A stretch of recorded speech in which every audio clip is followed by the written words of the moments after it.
All right, here we are on the second page, the back of the review. Let's get started. What is the area of the shaded part of the rectangle below? Two general ways to go through this, and again, it's going to be somewhat connected to the idea of number 10. Anytime you have a shape with something cut out of it, the basic idea is to find the area of the whole original shape. So in this case, you have a rectangle which is 21 by 15, and then you would subtract what you cut out. So here, 21 times 15 is 315. You see here that this is 9 right there. The length across, the bottom's 21. You have 9 and 5 on the top. 21 minus 14 is 7. So that's 7 right there. 9 times 7 is 63. Subtract that, 252. If you want to do it slightly differently, you're welcome to break this up, for instance, into sections that you can find the area individually of. Here, 9 times 15 is 135. On this side, 5 times 15 is 75. And this is 7. This piece right here is 15 minus 9, because this is 9, this is 15, so that's 6. 7 times 6 is 42. Write the answers out. You can add those up, and it's obviously the same answer, 252 units squared, however you want to do that. But two different ways to look at that. Number 10 is a question you should have seen before. It was on that partner quiz we had. And like I said, similar idea here. There's a big circle with the smaller one cut in the middle.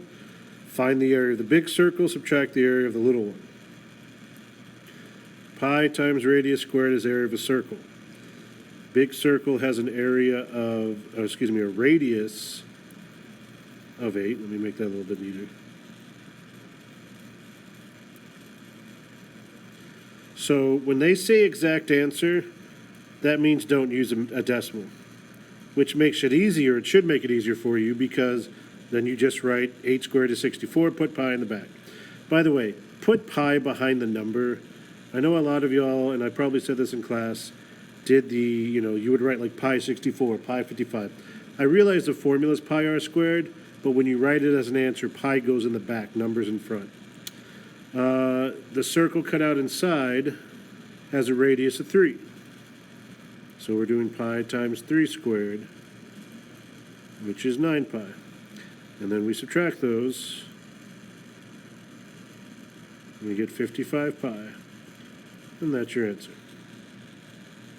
So, in my opinion, much easier to keep it in terms of pi for working the problem. Number 11, this is a regular polygon. I know originally your paper doesn't say that, but I changed it here on this one. And it's really easy because it's giving you everything you need. The hypotenuse is clearly written there as 2.9. It's a decimal.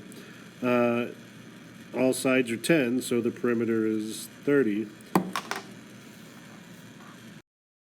And so you just put the formula. 1/2 times apothem times perimeter is approximately 43.5 units squared. So that's an easy one. You didn't have to work anything out, no right triangle. And so you want to be careful of that. Don't make problems more complicated than they are. If they give you the apothem and you can easily find the perimeter, do it, get out of there, keep working. All right, 12 and 13 are converting decimals to radians and radians to degrees, or degrees, not decimals. You'll have the formula, but it's pretty easy. If you have degrees, you're going to multiply by pi over 180. Right? So you can multiply across, you can simplify first. A key thing to remember is that your calculator reduces fractions for you. So you could literally divide 135 by 180. It gives you 3/4, and you just keep on the pi on top. And this one, you have a calculator for these. So obviously, if you're looking here, you can tell that, oh, 13, that's the answer. But I do want to see, and it wasn't intentional at first, but now we can actually see how one gets to the other and vice versa. If you take radians to get to pi, you need to multiply by 180 over pi. You'll have the formulas, but if you're ever confused, when you go from radians to degrees, degrees should not have pi in it, so the pi's need to cancel. If you're going to degrees and pi is on the top of both fractions, you made a mistake, right? So the pi's cancel. You can go 4 goes into itself one time, 4 goes into 180, 45. 180 divided by 4 is 45. And what you're left with is 3 times 45 is 135. All right. Let's finish this off. Quadrilateral PXTU is a rectangle and quadrilateral UCXD is a rhombus. Find the area of the shaded region. There's a couple ways to go about this and get the answer. It depends on how you see it and what you understand about the problem. On both sides, because this is 4 and this is 10, this is 6, and that's going to put you a 6 down there. Now, in all honesty, if you need the shaded region, the easiest thing would say 1/2 times 6 times 8 for this triangle, which is the same as that triangle, which is 48. Right? Depends on what you see, though. If you don't see it like that easily, it's still not hard to do. Change pen here. Because of that 6 you find, the entire top or bottom is 16. So 16 times 8 is 128. In the middle is a rhombus. Now, you don't have diagonals, but just like a square was a rhombus, you can keep going back. A rhombus is a parallelogram. Base times height. The base part from U to D is 10. The height vertically is UP or 8. So obviously 10 times 8 is 80. 128 minus 80, 48 inches squared. Getting kind of messy there, sorry. So again, there's different ways to approach it depending on how you see it.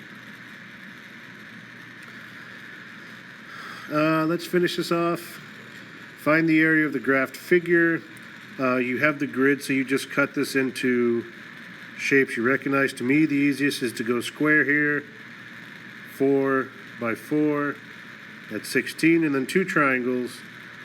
This is 1 by 4, so you have 4 by 4 for the square, 1/2 times 1 times 4 for the small triangle, which is 2, and for this one here, this is 3, 1, 2, 3, 4, 5, 1/2 times 3 times 5, that's about, third period's about to come in, and this is 7.5. Add those up all together, you get 25.5. I guess we'll have to finish question 16 here in a second, but for you, hardly any time will pass. All right, and finally the last problem.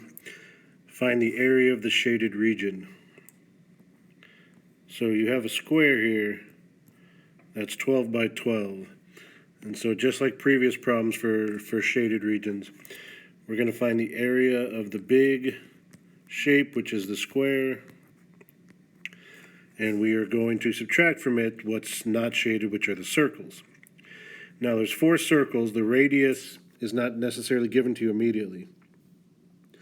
But if it's 12 on the bottom here, then it's also 12 across right here, which first would split it up into a diameter of 6 for each circle, because 12 all the way across.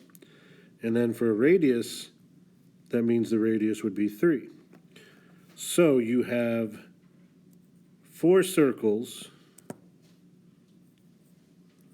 Each one has an area of pi times radius squared. That equals 113.10. Subtract those values, you should wind up for 30.9 meters squared. All right, and that's the back page. So good luck with that. Test tomorrow. Hope y'all know what y'all are doing.